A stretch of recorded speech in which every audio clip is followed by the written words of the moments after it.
नमस्कार दोस्तों, मैं विकास अरोड़ा इंश्योरेंस गुरुजी यूट्यूब चैनल के बिहार पर आपका आज वार्म वेलकम करता हूं। हमारा आज का टॉपिक है एक्सीडेंटल कवरेज के अंतर्गत एडवांस पार्ट 1। दोस्तों, हमने आपको पिछले वीडियो एक्सीडेंटल कवरेज के अंतर्गत बेसिक जानकारी दी थी।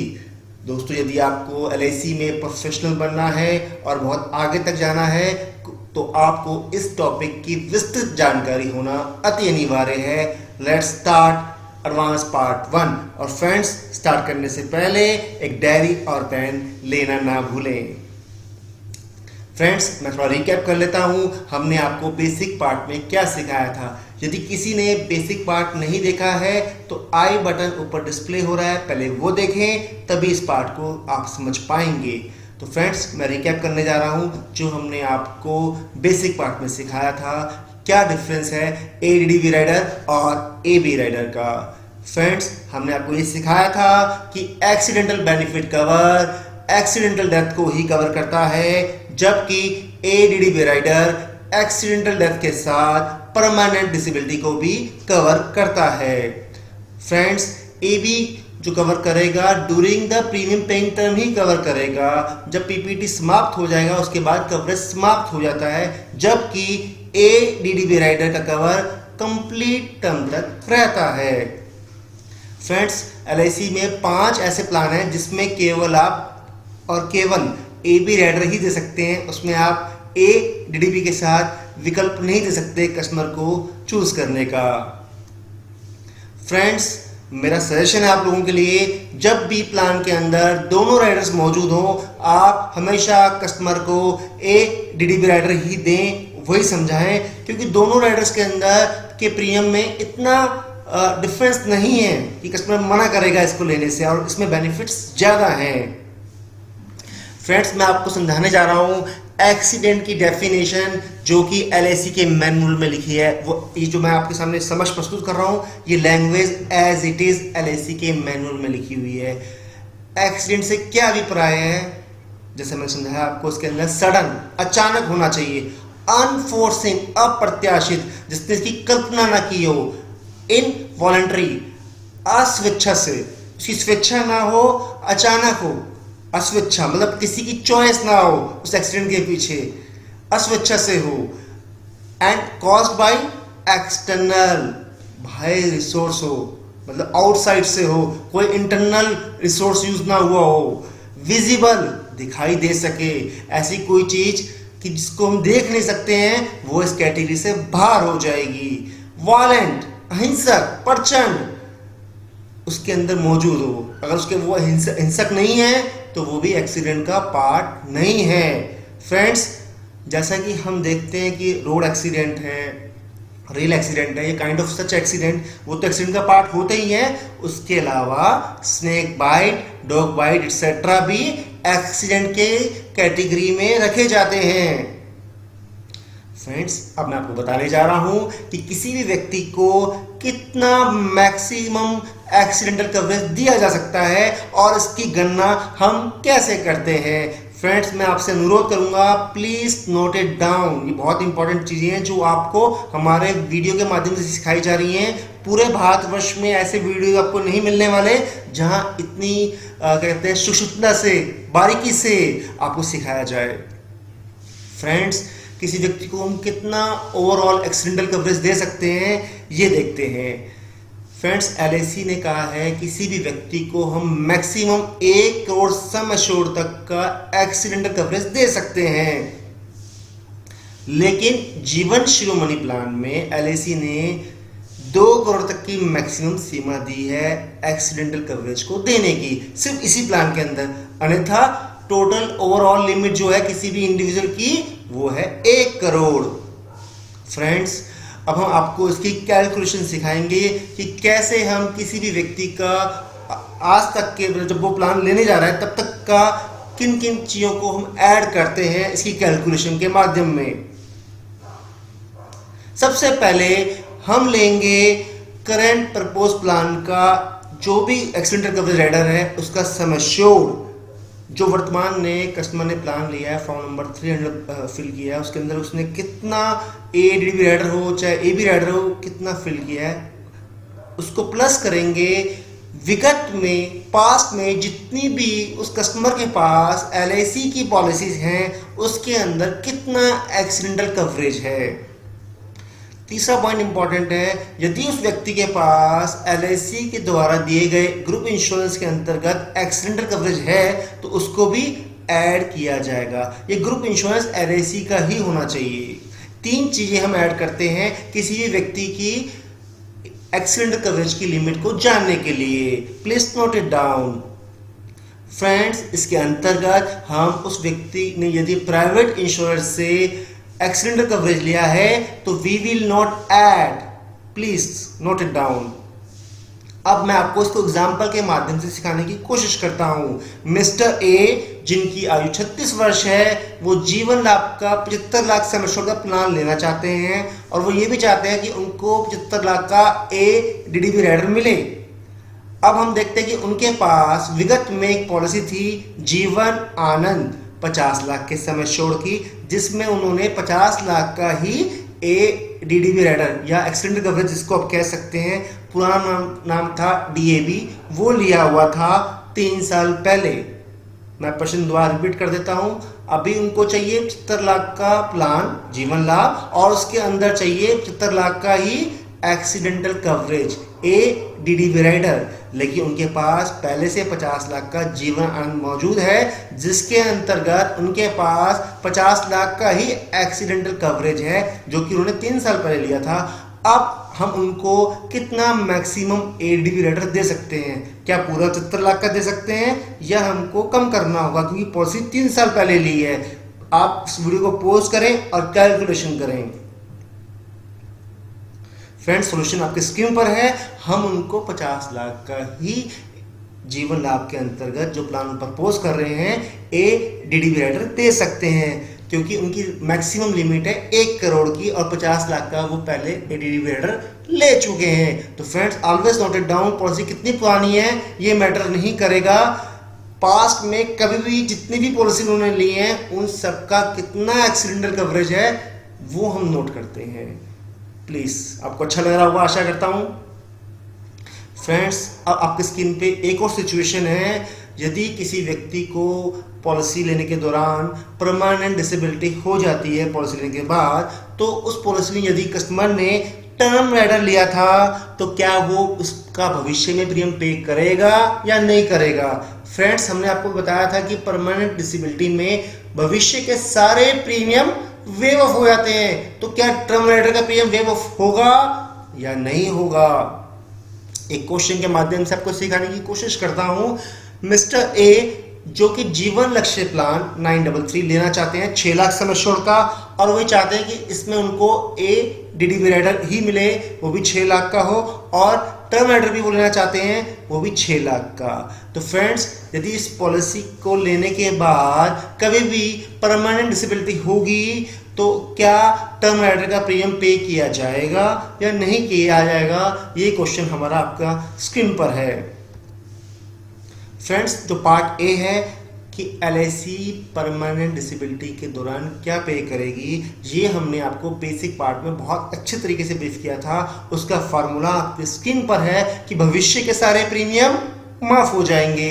नंबर 2, जो भी ADDB राइडर है उसको समान 120 मासिक किस्तों में दिया जाएगा। तीसरा पॉइंट, मैच्योरिटी ऑन टाइम दी जाएगी विथ फुल बोनस। जितने भी साल की पॉलिसी है फुल टर्म का बोनस दिया जाएगा। अब क्वेश्चन ये आता है, हमने तो ये कहा कि भविष्य के सारे प्रीमियम माफ होंगे, तो क्या टर्म राइडर का प्रीमियम माफ होगा या नहीं होगा? पार्ट बी, LIC कहती है कि टर्म राइडर का प्रीमियम उस लाइफ एश्योर्ड को पे करना होगा क्योंकि this is a different rider. जो भी उसका नॉमिनल प्रीमियम होगा वो कंटिन्यूसली पे होगा एज इट इज। तो ये पॉइंट आपको पता होना चाहिए। This is very important point for you. अब एक सिचुएशन मैं आपको और दे रहा हूं। यदि किसी व्यक्ति ने सम एश्योर्ड की तुलना में ADDB राइडर कम लिया है, जैसे मान लीजिए किसी ने 20 लाख का प्लान लिया और 5 लाख का ही ADDB राइडर लिया, तो उस सिचुएशन में एक्सीडेंटल डेथ पर LIC क्या पे करती है यदि ADDB राइडर कम होगा? तो फ्रेंड्स एक क्वेश्चन के माध्यम से आपको सिखाने की कोशिश करता हूँ। मिस्टर बी जो कि जीवन लाभ प्लान ले रहे हैं 20 लाख सम एश्योर्ड का, और इसके अंतर्गत वो ले रहे हैं ए डीडीबी राइडर 12 लाख का। यदि पॉलिसी लेने के दौरान कभी भी एक्सीडेंटल डेथ होगी तो एलआईसी क्या पे करेगी? फ्रेंड्स, हमने आपको बेसिक पार्ट में सिखाया था यदि पॉलिसी लेने के बाद एक्सीडेंटल डेथ होती है तो नॉमिनी को क्या मिलता है। फ्रेंड्स, किसी भी पॉलिसी का रिस्क कवरेज प्लस ए डीडीबी राइडर का sum assured plus bonus plus FAB, ये हमने आपको सिखाया था और इस फार्मूले को यहाँ अप्लाई करते हैं। इस पॉलिसी का जीवन लाभ का रिस्क कवरेज कितना है दोस्तों? 20 लाख प्लस ए डीडीबी राइडर कितना लिया कस्टमर ने? 12 लाख का प्लस बोनस प्लस एफएबी, अर्थात नॉमिनी को मिलेगा 32 लाख प्लस बोनस, जितने साल की पॉलिसी चली होगी वहां तक का बोनस प्लस एफएबी। फ्रेंड्स, आपको ये एग्जांपल समझाने का उद्देश्य ये था, यदि किसी भी व्यक्ति के पास 5 पॉलिसी हैं, 10 पॉलिसी, जितनी भी पॉलिसी है उसके अंतर्गत जितना भी रिस्क कवरेज है वो, और प्लस जितना भी उन पॉलिसीज के अंतर्गत एक्सीडेंटल कवरेज है वो, प्लस बोनस प्लस एफएबी इस केस में नॉमिनी को दिया जाता है। हमारे पुराने मेंबर्स अक्सर ये बोलते हैं कि जितना सम एश्योर्ड है उसका डबल मिलेगा। जो एक डबल वर्ड है वो प्रैक्टिकली मतलब मैं समझता हूँ कि गलत यूज़ हो रहा है इसके अंदर, हमारी एलआईसी मार्केटिंग के अंदर। तो आपको ध्यानपूर्वक इस चीज़ को देखना है कि क्या समझा रहे हैं कस्टमर को। जितना एक्सीडेंटल कवरेज का राइडर होगा वो उतना ही मिलेगा। आप डबल वर्ड बोलना छोड़िए। तो आशा करता हूँ आपको समझ आ रहा होगा। फ्रेंड्स, एक और सिचुएशन मैं आपके लिए लेकर आया हूँ। यदि कोई व्यक्ति जब कोई बेसिक प्लान लेता है उसके अंतर्गत ए डीडीबी राइडर का सम एश्योर्ड कम लेता है और इस सिचुएशन में परमानेंट डिसेबिलिटी हो जाती है, तब क्या पेमेंट होगी, प्लस क्या भविष्य के सारे प्रीमियम माफ हो जाएंगे या नहीं होंगे? तो फ्रेंड्स, मैं रिपीट करता हूँ सिचुएशन को। यदि कोई व्यक्ति प्लान के बेसिक सम एश्योर्ड की तुलना में ए डीडीबी राइडर का जो सम एश्योर्ड है वो कम लेता है, उस कंडीशन में परमानेंट डिसेबिलिटी होने पर क्या मिलता है, प्लस फ्यूचर प्रीमियम क्या माफ हो जाएंगे या नहीं होंगे, ये हम डिस्कस करते हैं। एक एग्जांपल आपके स्क्रीन पे है। सबसे पहले तो मैं रिक्वेस्ट करूंगा कि आप इसको सॉल्व करने की कोशिश करें। इससे आपका मतलब एक कैलकुलेशन लेवल इंप्रूव होगा। फ्रेंड्स, एक एग्जांपल को डिस्कस करते हैं। पहले मिस्टर बी जो कि 26 साल के हैं, 25 साल का जीवन लाभ ले रहे हैं 20 लाख सम एश्योर्ड के लिए, और इसके अंतर्गत वो ले रहे हैं ए डीडीबी राइडर 12 लाख का। और यदि इस केस में 10 साल के बाद परमानेंट डिसेबिलिटी होती है तब क्या मिलेगा, प्लस दूसरा क्वेश्चन फ्यूचर के क्या सारे प्रीमियम माफ हो जाएंगे। ये 2 प्रश्न हम आपसे पूछ रहे हैं, आप कैलकुलेशन कीजिए। आइए दोस्तों, एग्जाम्पल के सोल्यूशन तक पहुंचते हैं। हालांकि हमने अपने बेसिक पार्ट में इसकी कैलकुलेशन आपको प्रॉपर तरीके से सिखाई थी। मैं आशा करता हूं आपने इस क्वेश्चन को भी अच्छे ढंग से अटेम्प्ट किया होगा। फ्रेंड्स, पहला पॉइंट हम बोलते हैं फ्यूचर के सारे प्रीमियम वेव ऑफ होंगे, लेकिन कहाँ तक होंगे दोस्तों? क्योंकि कस्टमर ने जो ए डीडीबी राइडर का चुनाव किया है वो किया है 12 लाख सम एश्योर्ड का। तो इसका मतलब ये है जो फ्यूचर के प्रीमियम माफ होंगे वो 12 लाख सम एश्योर्ड के लिए होंगे, ना कि 20 लाख सम एश्योर्ड के लिए। दोस्तों, 20 लाख तो बेसिक सम एश्योर्ड है। कस्टमर ने ए डीडीबी राइडर का चुनाव 12 लाख के लिए किया है, तो उनको जो फ्यूचर के प्रीमियम वेव ऑफ किए जाएंगे वो 12 लाख के लिए किए जाएंगे। अब हम देखते हैं कि हमने जो कैलकुलेशन की है 53,167 की, ये कहाँ से आई? फ्रेंड्स, जब भी हम किसी ऐप से प्रीमियम देखेंगे 20 लाख सम एश्योर्ड के लिए, उसमें 12 लाख ए डीबी राइडर को क्लिक करेंगे और उसके बाद जो हमारे पास आंसर आएगा प्रीमियम का वो होगा 20 लाख सम एश्योर्ड के लिए, और उसको प्रीमियम को हम डिवाइड करेंगे 20 लाख से और मल्टीप्लाई बाई करेंगे 12 लाख से, तो हमारा आंसर आएगा 53,167। ये 12 लाख सम एश्योर्ड का प्रीमियम होगा जो फ्यूचर में वेव ऑफ किया जाएगा कस्टमर के लिए। इसका मतलब अगले 6 सालों में कस्टमर इतना प्रीमियम 12 लाख सम एश्योर्ड के लिए नहीं भरेगा, और टोटल प्रीमियम हुआ 3,19,002 रुपीज़।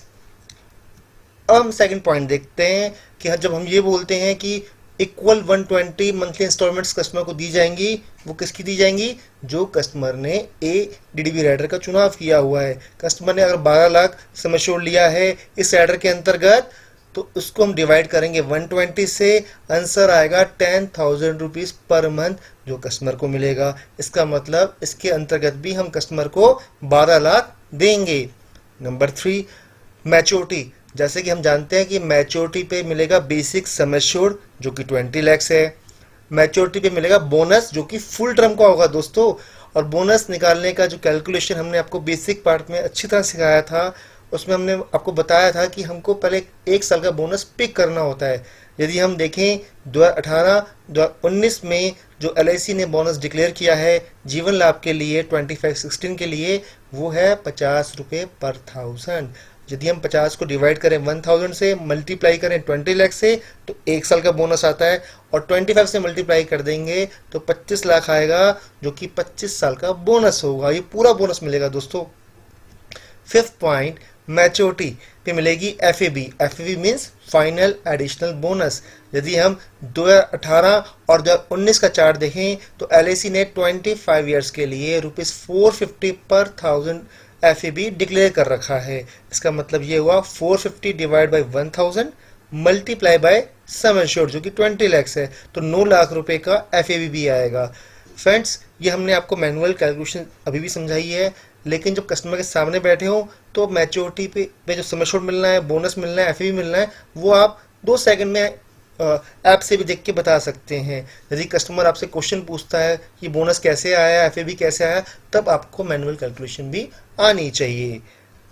अब हम देखते हैं कस्टमर को टोटल बेनिफिट कितना हुआ। कस्टमर को जो टोटल बेनिफिट हुआ वो हुआ 69,19,002 रुपये का। फ्रेंड्स, यदि हम देखें, ऑब्जर्व करें, यदि कस्टमर फुल सम एश्योर्ड लेता डीडीबी राइडर का, तो भविष्य के 20 लाख सम एश्योर्ड के सारे प्रीमियम वेव ऑफ हो जाते। तो हमें कस्टमर को हमेशा गाइड करना है कि DDB rider full sum assured के लिए लें। अब जो सेकंड कि भविष्य के सारे प्रीमियम माफ होंगे, तो हमने आपको बताया वो 12 लाख के ही सम एश्योर्ड के मुताबिक ही माफ होंगे, जबकि 8 लाख के सम एश्योर्ड के हिसाब से कस्टमर को अगले 6 साल तक प्रीमियम पे करना पड़ेगा। ये पॉइंट मैं आपको समझाना चाह रहा था। फ्रेंड्स, इन शॉर्ट अगर हम देखें, कस्टमर ने जिस चीज के लिए जितना पे किया है या ऑप्ट किया है उसी के हिसाब से उसको बेनिफिट मिलेगा। यदि उसने 12 लाख सम एश्योर्ड लिया था तो 12 लाख के हिसाब से ही उसको सारे बेनिफिट मिले। जितना कस्टमर ने चुनाव किया है और उसके लिए प्रीमियम पे किया है, वो सारे बेनिफिट उसके अकॉर्डिंग ही कस्टमर को दिए जाते हैं। अब हम बात करते हैं जो हमारे एक्सीडेंटल कवरेज राइडर्स हैं, इनके पैरामीटर्स क्या हैं। आप नोट करते रहिए, कभी भी कुछ काम आ सकता है। सबसे पहले मिनिमम सम एश्योर्ड कितना दिया जा सकता है। फ्रेंड्स, जो हमारा एक्सीडेंटल बेनिफिट राइडर है उसके अंदर हम मिनिमम 20,000 का सम एश्योर्ड देना अनिवार्य है, उससे कम का सम एश्योर्ड हम नहीं दे सकते। लेकिन डीडीबी राइडर और जो हमारे यूलिप वाला AB राइडर है उसके अंतर्गत हम मिनिमम 10,000 तक का भी सम एश्योर्ड इस राइडर के अंतर्गत दे सकते हैं, और जो मल्टीपल रहेगा वो 5,000 का रहेगा। ये नोट करते रहिए दोस्तों। दूसरा, मैक्सिमम सम एश्योर्ड कितना दिया जा सकता है इन एक्सीडेंटल बेनिफिट जो हम देते हैं उस राइडर्स के अंतर्गत, equal to basic sum assured या बेसिक सम एश्योर्ड से कम। मान लेते हैं 10 लाख का कोई व्यक्ति प्लान ले रहा है तो 10 लाख तक का ही आप एक्सीडेंटल कवरेज दे सकते हैं या फिर उससे कम का दे सकते हैं। फ्रेंड्स, अभी हमने सीखा है कि किसी भी व्यक्ति को मैक्सिमम कितना दिया जा सकता है, 1 करोड़ का ये राइडर, और जीवन शिरोमणि में कितना दिया जा सकता है, 2 करोड़ का। और फ्रेंड्स, एक बात नोट कर लीजिए, मिनिमम एज कितनी होनी चाहिए, 18 वर्ष कंप्लीटेड। अब हम बात करते हैं कि कितनी मैक्सिमम एज एंट्री किया है इसके अंदर, कहाँ तक ये कवरेज दिया जा सकता है। फ्रेंड्स, आप ये नोट कीजिए, जब भी कोई व्यक्ति प्लान लेता है उसी समय इस राइडर का चुनाव कर सकता है। लेकिन यदि व्यक्ति ने प्लान लेते समय ये राइडर नहीं लिया तब भी वो ले सकता है। कब ले सकता है, उसकी छोटी सी कंडीशन LIC ने हमको समझाई है।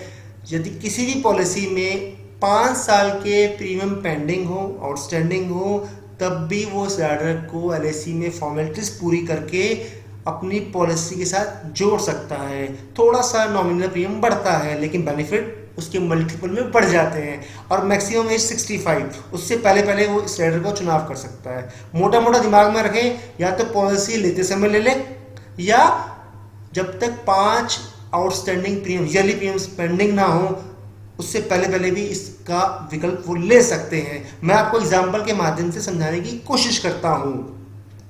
फ्रेंड्स, मिस्टर सी हैं, वो जीवन लाभ प्लान ले रहे हैं 10 लाख का, 25 साल की टर्म है, ठीक है, लेकिन उन्होंने पैसा बचाने के चक्कर में या गलतफहमी से, जो भी रीजन रहा हो, बाय मिस्टेक ADDB राइडर नहीं लिया शुरू में, लेकिन बाद में उनको ये कमी खली कि यार ये तो बहुत मैंने इंपॉर्टेंट चीज मिस कर दी, तो भविष्य में कैसे ली जाएगी, इसको हम समझाने की आपको कोशिश करते हैं। मिस्टर सी जो 25 साल का जीवन लाभ ले चुके हैं और 10 लाख के सम एश्योर्ड का, लेकिन उन्होंने उस वक्त ADDB राइडर नहीं लिया, अब वो कैसे ले सकते हैं।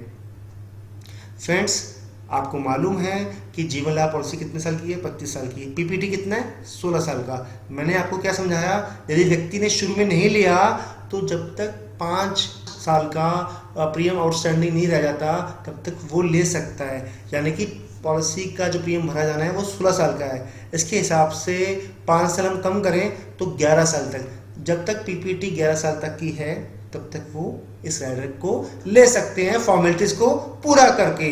इसका मतलब ये हुआ कि life assure can take this rider जब after 1 year of taking policy, और ले कब सकते हैं ये बात ध्यान रखनी है, जब भी पॉलिसी की एनिवर्सरी होती है उसके बाद उस डेट पर। एनिवर्सरी से भी पढ़ाया गया है, मान लेते हैं आज 20 मई 2020 है और आज उन्होंने एक प्लान लिया लेकिन राइडर नहीं लिया, तो जब अगला वर्ष आएगा 20 मई 2021 वो उस दिन राइडर को अटैच कर सकते हैं अपनी पॉलिसी के अंदर। और कब तक का ऑप्शन है इस एग्जाम्पल के माध्यम से, 11 साल तक की PPT तक। जैसे 11 साल कंप्लीट हो जाएंगे और वो राइडर नहीं लेंगे तो 12वें साल में जाके उनको ये राइडर नहीं मिलेगा। ये मैं आपको समझाना चाह रहा हूँ कि 5 साल का आउटस्टैंडिंग प्रीमियम रहना जरूरी है। जब 11वीं किस्त जाए उससे पहले पहले भी वो राइडर ले सकते हैं। ये एग्जाम्पल के माध्यम से मैं समझाने की कोशिश कर रहा हूँ। और कब ले सकते हैं, पॉलिसी की एनिवर्सरी पर। ये इंपॉर्टेंट पॉइंट है, नोट कर लीजिए।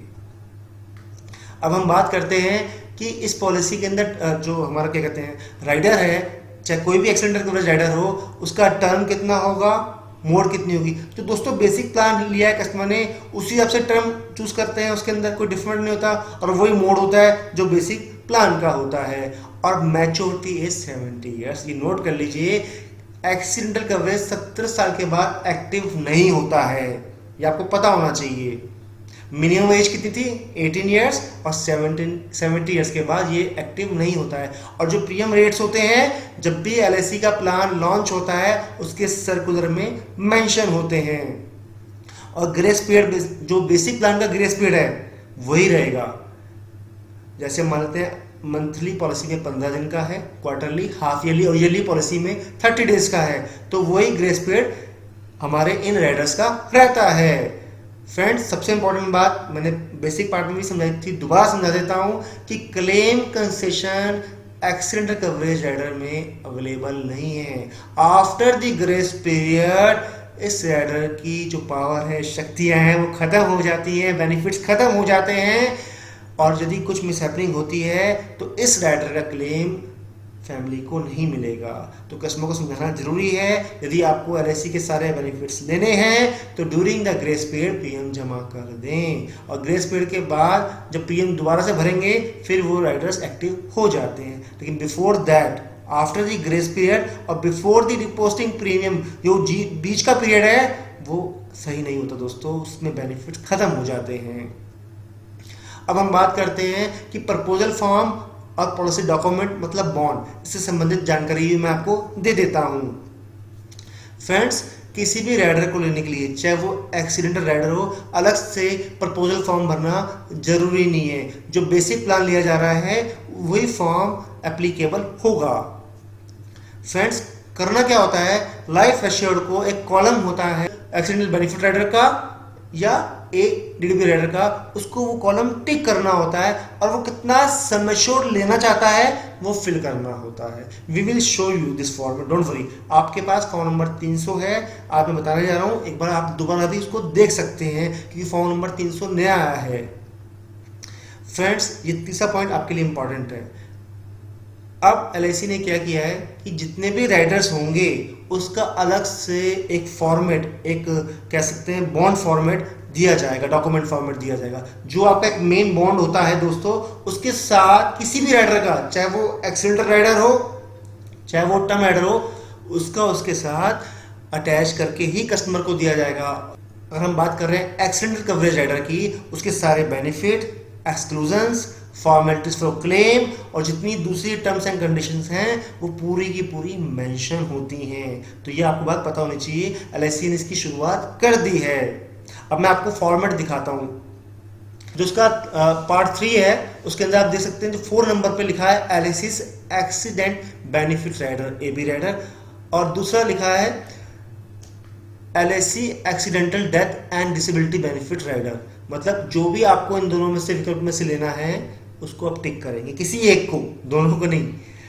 एंड अभी देखिए मैंने एक और आपको एरो दिखाया 4th क्वेश्चन के अंदर। यहाँ पे आपको सम परपोज यानी कि जो सम एश्योर्ड किसी भी राइडर में आप ले रहे हैं, एडीडी हो चाहे एवी हो, वो मेंशन करना अनिवार्य है।